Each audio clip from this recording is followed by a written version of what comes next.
you're already married, so you don't need your dress anymore." That was the exact sentence that almost made me choke on my coffee. The words just hung in the air. Like an awkward joke no one knew how to laugh at, I froze, the mug halfway to my mouth, staring at my cousin Melissa as if she had just suggested I give her my left kidney. Melissa, for context, is 27, recently engaged, and knee-deep in wedding planning. She's always been dramatic, one of those people who talks with big hand gestures, tilts her head like she's in a movie, and delivers lines like she's expecting applause. I honestly thought she had come over to share Pinterest boards and gush about venues. Maybe we trade stories from my own wedding a couple of years ago, laugh about family quirks, and enjoy a peaceful Saturday morning. Instead, there she was, perched on the edge of her chair at my kitchen table, sipping her overpriced latte like she was casually discussing the weather, while dropping what I can only describe as the most entitled request I've heard in my life. She didn't just want to borrow my wedding dress. She didn't want to rent it for a day. No, Melissa wanted to take it forever. I blinked, my brain scrambled to make sense of her words. "Sorry, what?" I said slowly, like maybe I'd misheard her. Melissa leaned in, her perfectly manicured nails tapping on the table. "Your wedding dress. You're already married. You're never going to wear it again. And it's just sitting in your closet. I could give it another life." For a moment, I just stared at her. My wedding dress. My wedding dress. The one I'd spent months searching for. The one my mom and I had driven across 3 cities to find. The one we cried over in the boutique mirror, because it was exactly what I had imagined since I was a kid. It wasn't just clothing, it was a memory, a story, a piece of my heart sewn into white lace. And here was Melissa, treating it like it was an unused coffee table I could just hand off. I tried to laugh it off. "Oh, haha, yeah, no, I'm not giving you my wedding dress. I thought if I kept it light," she grinned, say she was kidding, "and we'd move on." But her face, stone serious. Her eyebrows pinched together as if I was the one being unreasonable. "Why not?" she asked, with genuine confusion in her voice. "Well, because," I set down my coffee and gestured vaguely. "It's my wedding dress. I'm keeping it." Melissa leaned back in her chair, crossing her arms like a judge preparing to deliver a sentence. "That's selfish," she declared. "It's just sitting there in your closet when I could wear it for my big day. You're financially stable. You could just buy another one if you really want to keep one." I swear, my brain short-circuited. Did she seriously just say that? Not only was she asking me to give away something deeply personal, but now she was implying that because I'm not broke, I should just replace it. I glanced at her, trying to decide if she was trolling me or actually this entitled. Nope, no sarcasm in her eyes, just pure expectation. "Melissa," I said carefully, "it's not about money. My dress means something to me." She scoffed. "You're not even going to wear it again. What's the point of letting it rot in a garment bag?" Rot. This was not some forgotten carton of milk in the fridge. This was my wedding dress. The dress I wore when I walked down the aisle. The one that made my husband's eyes water when he saw me for the first time. The one my mom helped zip up while we whispered about how surreal it all felt. I sat back, folding my hands in my lap, forcing myself to stay calm. "I'm sorry, but no, I'm not giving you my dress." Melissa's lips pressed into a thin line, her shoulders tightening. She took a long, deliberate sip of her latte, like she was preparing her next argument. "You know," she said finally, "most brides are happy to see their dress used again. It's like passing on good luck." I almost laughed. Most brides in her mind probably meant some Facebook post she'd read at 2 a.m. about a cousin who lent her gown for a beautiful family moment. But that wasn't my story. What she didn't understand or didn't care to understand was that my wedding dress wasn't just a thing. It was a time capsule, a reminder of the joy, the nerves, the laughter, and even the chaos of that day. It wasn't replaceable. Not by money. Not by another dress. Not by anything. And yet, Melissa sat there looking at me like I was hoarding treasure while she starved. Her voice softened, shifting into her patented guilt trip tone. You know, I can't afford a dress like yours, and it's not like I'm asking for your house or your car. Just a dress for family. Family. The magic word that apparently is supposed to unlock all possessions and erase personal boundaries. I sighed, feeling the tension in my shoulders. Melissa, I understand weddings are expensive. But your wedding, your dress, those are things you're supposed to choose for yourself. They're part of the journey. She tilted her head, her expression unreadable. So you're really going to let me walk down the aisle in some cheap knockoff while the perfect dress is just sitting there? My patience was thinning. Melissa, my answer is no. She looked at me for a long moment, then gave a small, almost pitying smile. Whoa, okay, I guess I didn't realize you valued a piece of fabric over making your cousin happy. And with that, she leaned back, checking her phone like the conversation was over. But my stomach was still tight, because something told me this wasn't the last I'd hear about my wedding dress. Here's the thing about my wedding dress. It's not just fabric and lace. It's not just a thing that sits in my closet like an abandoned coat.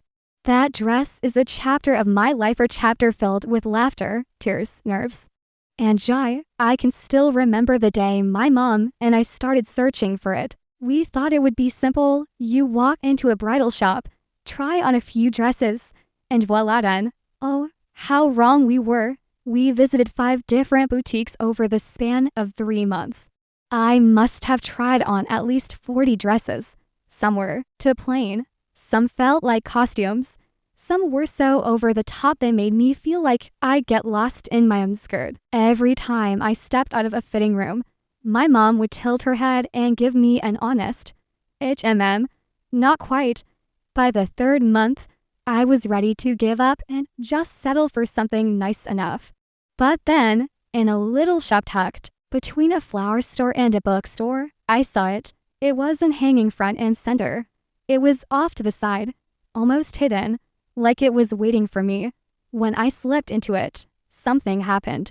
I turned to face the mirror, and my mom's eyes immediately filled with tears. That's the one, she whispered, her voice trembling. We both stood there, staring, letting the moment sink in. It wasn't just how it looked, though it was stunning. It was how it made me feel.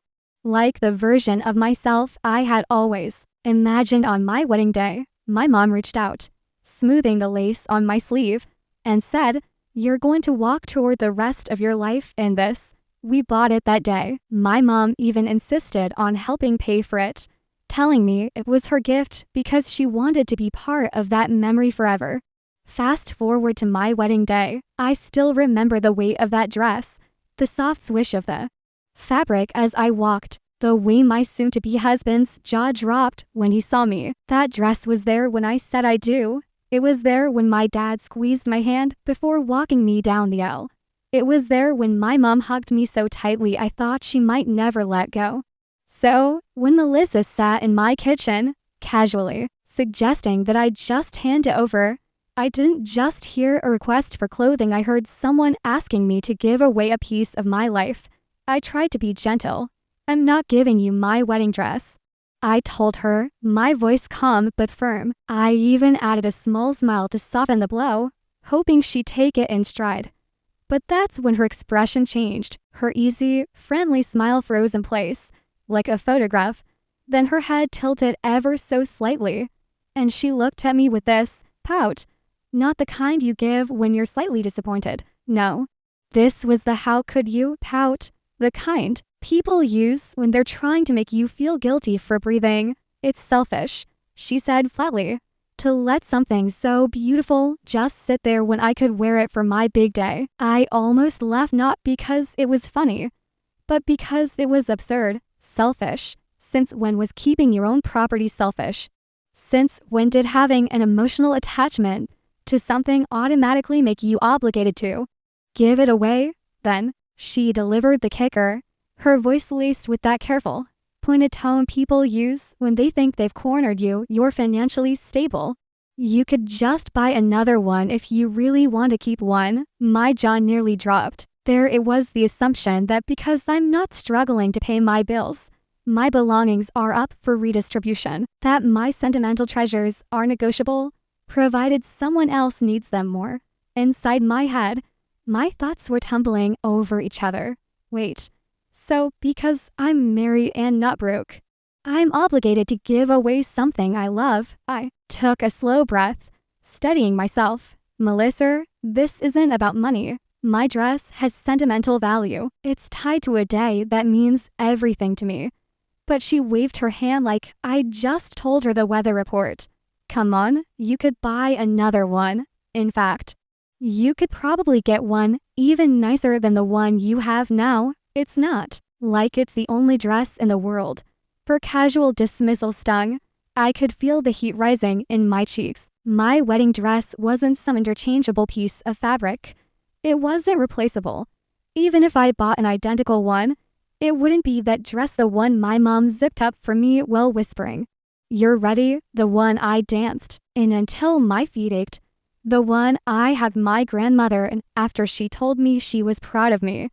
But to Melissa, none of that mattered. In her eyes, the dress was an object, and objects should be put to use. The silence between us stretched. For a moment, she was staring at me like she was waiting for me to come to my senses and agree. I was staring back, wondering how this conversation had even happened in the first place. I thought about trying to reason with her, maybe explaining more about why I was keeping it. But something told me it wouldn't matter. People who think they're entitled to your things rarely care about your reasons. Finally, I just said, "It's not going to happen, Melissa." Her eyebrows shot up, her lips pressing together as if she just tasted something bitter. And in that tiny moment, I realized this wasn't over. Melissa wasn't going to let this go with a simple no. In her mind, this was just the first round, and knowing her, she'd come back swinging. When my polite no didn't work, Melissa didn't argue with me directly. No, she's smarter than that. Instead, she went for the oldest, most manipulative play in her book, the public guilt trip. That same evening, we had a small family get-together at my aunt's house. Nothing fancy, just snacks, music, and people catching up in little clusters. I arrived feeling a little tense, but determined not to think about the dress conversation from earlier. I figured Melissa would have cooled off by now. I was wrong. Within the first half hour, Melissa spotted me across the living room and strutted over to where my Aunt Linda was standing. Aunt Linda is her mom's sister, mid-60s, and absolutely the type to believe that family shares everything. If you lend her a cup of sugar, she'll keep your measuring cup for 6 months because she's still using it. I was chatting with another cousin when I heard Melissa's voice rise just enough for the whole circle to hear. I asked her for her dress. Melissa began dramatically, but she said no, even though she knows how much I'm struggling. I froze mid-sip of my drink. Oh, here we go. She wasn't telling the story like, "Hey," I asked, and she said no. No big deal, no. She spun it like I had refused her life-saving medication. Her tone dripped with wounded innocence, and the way she looked at Aunt Linda made it seem like she was seeking a witness for some grand injustice. "She told you no?" And Linda gasped, clutching her chest like Melissa had just confessed I'd stolen her puppy. "Why wouldn't you help her have a beautiful moment? You're never going to wear it again." I put my cup down slowly, turning to face them. Melissa was standing with her arms crossed, wearing that smug little half smile that said, "Let's see you wiggle out of this one." I kept my voice calm, even because it's mine, I said. Looking between the two of them, I don't want it to be a hand-me-down. It means a lot to me. Melissa opened her mouth, probably ready to argue, but Aunt Linda beat her to it. She shook her head, lips pursed in disapproval. "You're blocking family joy over a material thing," she said, like she was delivering some deep, wise truth. "Material thing." My brain practically shouted the words. This wasn't a blender or a spare jacket. This was the dress my mom and I hunted for together. The dress I wore when I promised forever to my husband. Memories weren't just stitched into it. They were woven into every fiber. Melissa jumped back in, adding her own twist. I mean, I wasn't asking for money or anything crazy, just the dress.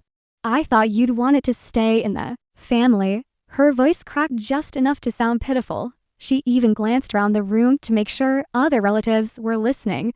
And sure enough, I saw a couple of my uncle's eyebrows raise. The air felt heavier, like people were already forming opinions without knowing the full story. I took a breath. Melissa, you have every right to find a dress that's perfect for you. But my dress is not available. It's personal. Aunt Linda let out a little sigh and muttered something about how selfish this new generation can be. I bit my tongue so hard I could taste the metallic tang of restraint.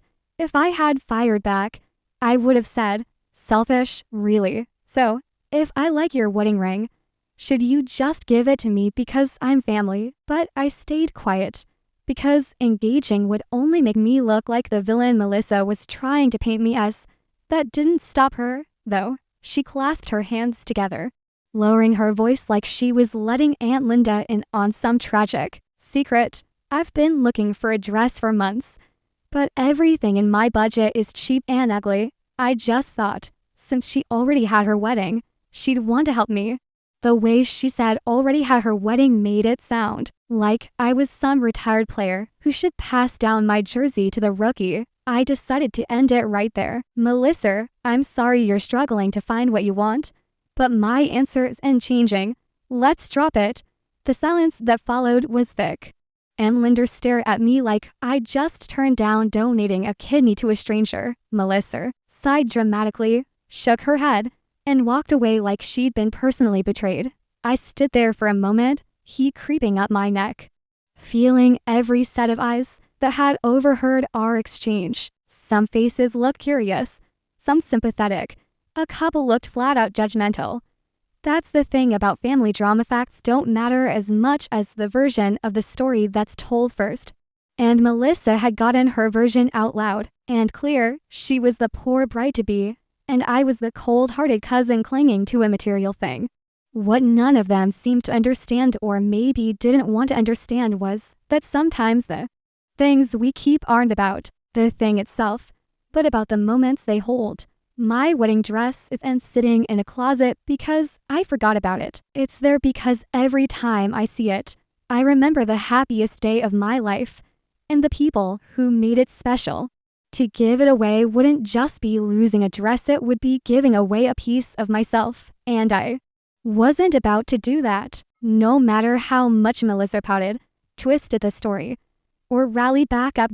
As the night went on, I noticed her working the room, retelling her tragic tale to anyone who would listen. Each time, she added little flourishes: how expensive dresses were, how she didn't want to burden her parents, how I had more than enough to help. I stopped listening after a while, because I knew what she was doing, trying to build a chorus of people who would pressure me until I caved. But I wasn't caving, not now, not ever. By that evening, the family group chat was a war zone. It started small, just a ping or two as I was cleaning up after dinner. But when I checked my phone, there were already 20 new messages, all in rapid-fire succession. The group title, Family Forever, had never felt more ironic. The first one was from Aunt Linda. Of course, why can't you just be nice? That was followed by my cousin Stephanie. Melissa is family. This is important to her. Then Uncle Ray chimed in with a classic line people throw out when they have nothing original to add: greater than you can't take it with you when you die. By the time I scrolled down, there were a dozen more, each one a variation of be the bigger person. She needs you, and it's just a dress. I stared at the screen, my fingers hovering over the keyboard. My first instinct was to fire back something snarky. Sure. And when are you giving me your house keys so I can live in your place for free? But I knew that would just throw gasoline on the fire. Instead, I typed, greater than this isn't about money, it's about boundaries. My dress is mine. End of discussion. And I hit send. For a moment, The chat went quiet. No one responded. I thought maybe, just maybe, that was the end of it. But then, the pings started again. Melissa popped up with her favorite, wounded bird act. Greater than guess I'll just have to settle for a cheap dress. She even added a sad face emoji for dramatic effect, as if the lack of designer lace would ruin her marriage. I wanted to scream, "You're getting married, not stranded on a deserted island. Buy your own dress like the rest of us did." But I kept that thought to myself, and Linda replied instantly to Melissa's message. "No, sweetheart, you deserve the best. It's just a shame some people don't understand." That dot, and there it was, a thinly veiled jab aimed squarely at me. I decided not to engage with the obvious bait. Instead, I set my phone down and went to make some tea. But the pings kept coming from the kitchen counter, taunting me. I finally gave in and picked it up again. A few cousins had stayed quiet in the main chat, but I noticed I had some private messages. From my cousin Jenna, "I'd never give mine away either. You're not wrong." From my brother, "Greater than ignore them. Melissa's been spoiled since birth." From another cousin I rarely talk to. Just between us, my mom's siding with Melissa, but only because she doesn't want to look unsupportive. That last one stung. It meant some of the people piling on weren't even doing it because they believed Melissa was right. They were just afraid of rocking the boat. Back in the main chat, the noise kept building. My uncle's wife typed, "Greater than we're supposed to look out for each other in this family." Then Melissa came back with yet another guilt trip. I just thought she'd want her dress to be part of another happy wed. Ding, it's so sad it'll just sit there, forgotten. I almost laughed out loud. Forgotten. That dress lives in a garment bag with cedar blocks, zipped up in the safest corner of my closet. I check on every couple of months like it's a family heirloom because to me, it is. The tone of the group chat was starting to shift from asking nicely to flat out shaming. Someone even dropped the line, "If your roles were reversed, I know Melissa would help you." Sure, she would have. By help you mean she'd sell my dress online and pocket the money. I typed slowly and deliberately, "Greater than my insert," and changing. This is not open for debate. I hope Melissa finds a dress she loves, but it won't be mine. I hit send and muted the chat for 15 minutes just so I could breathe without my phone lighting up every 2 seconds. When I finally unmuted it, the messages were still rolling in. Some were passive-aggressive, "Greater than I guess everyone's entitled to their opinion." Some were downright rude. "Greater than it's just fabric. Stop being dramatic." But tucked in between all the noise, there were still small pockets of support. "I wore my mom's dress and hated it. You're doing her a favor." I kept mine too. No shame in that. The thing is, those supportive messages were drowned out by the louder, more judgmental voices. And Melissa, she was loving the attention. She even posted a picture of some raggedy thrift store dress with the caption, "Maybe this will be my big D." Hey look, half the family reacted with sad emojis. I couldn't decide if I was more annoyed by her theatrics or by the fact that people were falling for it. At one point, my dad even popped in not to defend me, but to say, "Greater than let's all just get along. It's not worth fighting over." Which, of course, translates to, "I'm not taking sides, but I wish you'd just give her the dress so this will stop." But that's the problem. If I gave in, it wouldn't stop. Melissa would take the dress, and next time it would be something else. Boundaries don't mean anything if you crumble the second someone pushes back. By the end of the night, the chat had slowed to a simmer. I'd said my piece, and I wasn't going to repeat it. Melissa was still sulking, and Linda was still disappointed, and a handful of relatives probably thought I was a selfish witch. But at least my dress was still mine. I put my phone face down on the nightstand and curled into bed, knowing full well this wasn't over.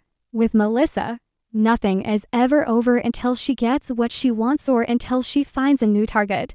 And judging by her tone that night, she wasn't letting go of this one anytime soon. I've always believed in helping family when I can. I've lent money without expecting it back. helped relatives move at the last minute, even taking care of people's kids so they could get a break. But there's a difference, or big difference, between generosity and entitlement. What Melissa asked for wasn't just a favor. It was the equivalent of asking me to hand over a piece of my history, something that can't be replaced.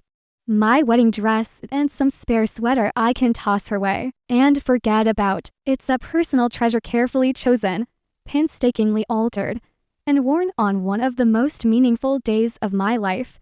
When I put it on, I remember the nervous excitement in the bridal suite, the way my hands trembled as my mom zipped me in, the tears in my dad's eyes when he saw me, and the way my husband's face lit up the moment I walked down the aisle. That dress holds every laugh, every hug, and every happy tear from that day. Melissa's request wasn't just unusual, it was ridiculous. And the fact that she didn't just ask, but then tried to guilt trip and shame me into agreeing, that sealed the deal. It told me that this wasn't about love or sentiment, it was about her wanting the easiest route to something expensive without having to earn it. Here's where I stand. Crystal clear, no. I'm not giving her the dress. No, I'm not buying her a new one. And no, I'm not apologizing for protecting something that matters to me. Because if I cave to this, what's next? Will she want my wedding ring because it has family meaning? My honeymoon photos so she doesn't have to hire a photographer? My firstborn child's christening outfit because it would be sweet to reuse it? That's the thing about boundaries, they only work if you enforce them, even when people throw tantrums about it. And make no mistake, Melissa's group chat pity parade was one long tantrum. The truth is, I've noticed a pattern with her. She frames her wants as needs, reps them in a sob story, and then counts on the family to pressure people into giving in. And maybe that works on some of them. Maybe it's easier for others to just hand her what she wants so the noise stops. But I'm not others. I put in the work to find my dress. I saved for it, spent weekends hunting for the right one, and paid for the alterations out of my own pocket. I took care of it because it mattered to me, not because I thought one day a cousin would swoop and claim it. And let's be honest, Melissa's version of borrowing would probably be permanent. Even if she did return it, it would never be the same. Wedding days are messy champagne spills, grass stains, a stray heel tearing the hem. One wrong move, and that dress would be ruined forever. But even if she promised to dry clean it, seal it, and guard it like treasure, it's still mine. And I don't owe it to anyone to share it just because they want it. If Melissa wants a beautiful wedding, she'll have to do what I did. Put in the effort, visit bridal shops, try on dresses until she finds the one that makes her cry in the mirror. Budget for it, save for it. That journey is part of what makes a wedding day so special.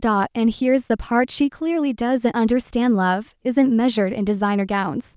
Respect isn't earned by guilt-tripping someone into giving away what's theirs. Our wedding's magic doesn't come from lace, satin, or beadwork. It comes from the commitment between two people who want to build a life together. A dress is a beautiful accessory to that day, but it's not the day itself. I could have gotten married in a sundress at City Hall and still felt the same joy when I said, I do. The vows would have meant just as much. So no, Melissa's happiness is not tied to my dress.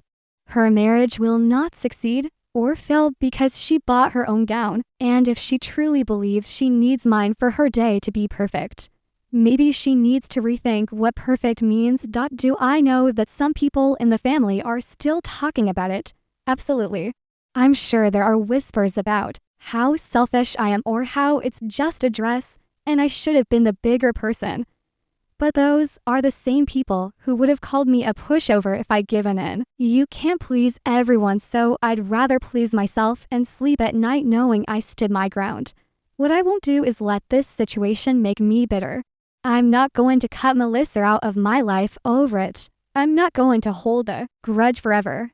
But I am going to keep my distance when it comes to anything involving money, sentimental items, or favors. Because now I know once she sees you're willing to give, she'll keep asking. At the end of the day, this isn't about a dress. It's about ownership of my belongings. of my boundaries and of the respect I expect in return. I worked hard for my dress, I worked hard for my peace, and I'm keeping both. Melissa will get married. She'll walk down the aisle in something she hopefully loves, and she'll have her moment. And I'll be in the crowd, clapping, smiling, and silently glad I'm not watching my own memories walk past me on someone else's shoulders. Because here's the truth no one in that group chat wanted to hear. You don't have to hand over something precious just to keep the peace. Sometimes keeping what's yours is keeping the peace your own peace.